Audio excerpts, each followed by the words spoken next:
राज्य सरकार खामोश रहती है इन तमाम असामाजिक तत्वों के द्वारा की गई हरकतों के ऊपर। एक गिरफ्तारी किसी के नहीं। यहाँ जहरीली शराब को आप रोक नहीं पाते, शराबबंदी कानून आपका विफल होता जा रहा है। अकेली पार्टी है लोक जनशक्ति पार्टी रामविलास जो अकेले चुनाव लड़ने की हिम्मत रखती है। पानी बहुत बह चुका है गंगा से, आगे बढ़ने की जरूरत है। ये जनता पे छोड़ दीजिए ना, किसको उत्तराधिकारी जनता समझती है नहीं समझती है। आप मुझे बता दीजिए कि जिस गठबंधन का आप हिस्सा हैं, उस गठबंधन को आप अपना वोट कितना दिला पाए हैं। दूसरे के वोट पर जीत कर खुश होना, मुझे नहीं लगता कि वो जितने अनुभवी हैं उनको शोभा देता। खुद वैशाली में ही वो अपने समाज का कितना वोट ले पाए।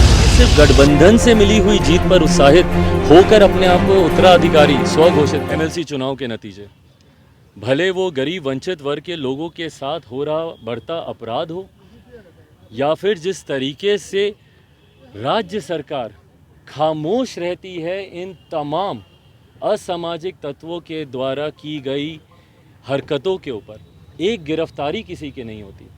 कोई अपराधी आज तक, भले वो जहरीली शराब की वजह से में लिप्त अपराधी हों, जो अवैध ऐसी शराब का निर्माण करते हों, जो आयात करते हों, ये तमाम कारण हैं कि भैया इस तरीके के परिणाम आए। और ये एनडीए के लिए ज़रूर मुझे लगता है चिंता का विषय होना चाहिए। सोचना चाहिए भैया कि अभी कुछ दिनों पहले उत्तर प्रदेश में आप इतना अच्छा रिज़ल्ट लेकर आए, इतने अच्छे परिणाम थे वहाँ पे।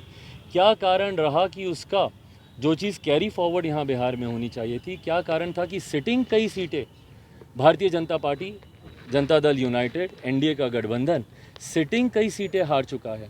जो परंपरागत सीटें भी इनकी रही थी, भले आप ये मोतिहारी वगैरह की सीट हो उस तरफ, या इधर आपकी खगड़िया बेगूसराय वाली सीट हो, बेतिया की सीट हो, ये तमाम परंपरागत सीटें थी इनकी। छपरा नवादा आपकी सहरसा वाली सीट, तो ये तमाम सीटें जो इनकी परंपरागत सीटें थी, क्या कारण रहा कि ये सीटें एनडीए गठबंधन हारा। तो इन तमाम चीज़ों पर, और यही वो सारे कारण हैं, भले वो महापुरुषों का अपमान हो, बढ़ता अनुसूचित जाति पिछड़ा वर्ग के ऊपर बढ़ता उत्पीड़न हो, और या फिर इस तरीके की नीतियां, जहरीली शराब को आप रोक नहीं पाते, शराबबंदी कानून आपका विफल होता जा रहा है। एक के बाद एक तमाम ये कारण जिम्मेदार बनते हैं इस तरीके के परिणाम का। तो यकीनन एनडीए के लिए मुझे लगता है ये समीक्षा की बात है। जहाँ तक रही बात लोक जनशक्ति पार्टी की, पिछले उपचुनाव में हम लोगों को तीसरी शक्ति के तौर पर कहीं ना कहीं चिन्हित किया गया था। तीसरे नंबर पर हम लोग उपचुनाव में आए थे। मुझे खुशी है कि कुछ जगहों पर एक पायदान और ऊपर लोक जनशक्ति पार्टी रामविलास गई है। हम लोग नालंदा वाली सीट पर हम लोग दूसरे नंबर पर हैं हम लोग, और बाकी भी तमाम सीटों पर जिस तरीके से तीसरे नंबर पर हैं हम लोग वहाँ पे जहानाबाद वगैरह वाली सीट पर।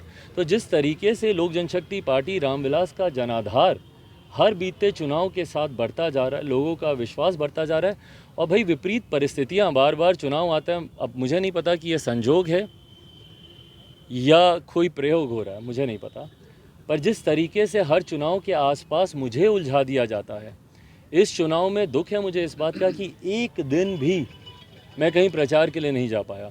कारण आप सब जानते हैं किस वजह से मैं नहीं जा पाया, जिन परिस्थितियों में मैं उलझा रहा।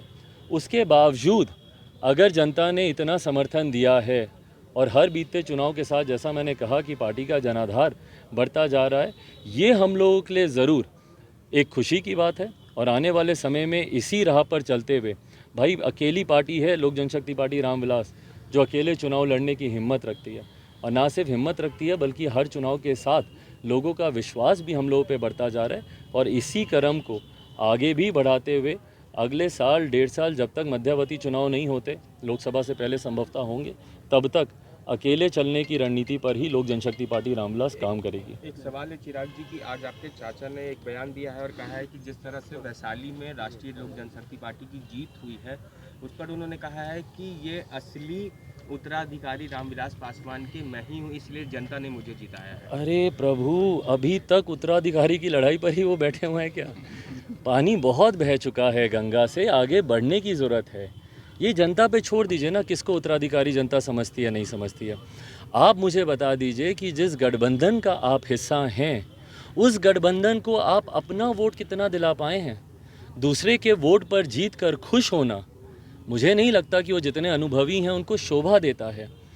खुद वैशाली में ही वो अपने समाज का कितना वोट ले पाए हैं, या दूसरी जगह पर जहाँ जहाँ पर भी इनके गठबंधन के साथी चुनाव लड़ रहे थे वहाँ पर वो कितना अपना वोट ट्रांसफ़र करा पाए हैं। गलत बात है ना ये।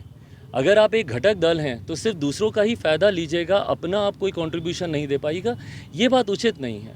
आप जब गठबंधन में होते हैं तो भाई आपका भी अगर कोई जनाधार है जो कि इस चुनाव में समझ में आ गया, आप निकाल के देख लीजिए आंकड़े कि भैया कहाँ पे पासवानों ने या अनुसूचित जाति समाज ने इनका समर्थन किया, कहाँ पे किया। वैशाली तक में नहीं किया। तो इनको अपना भी फ़ायदा अपने गठबंधन को देना चाहिए। सिर्फ गठबंधन से मिली हुई जीत पर उत्साहित होकर अपने आप को उत्तराधिकारी स्वघोषित करना, भाई मेरी लड़ाई बहुत आगे की है। मैं बार बार बोलता हूँ, उत्तराधिकारी तक की मेरी लड़ाई नहीं है। और वो तो मेरी लड़ाई भाई मेरी तो रगों में उनका खून है ना, उनका बेटा हूँ। कोई नहीं भी बोलेगा तब भी वो मानेगा भैया कि मैं उनका बेटा हूँ, मैं उनका खून हूँ। मेरी लड़ाई बिहार को विकसित बनाने की है, एक सीट जीतने की नहीं, किसी की कृपा पर।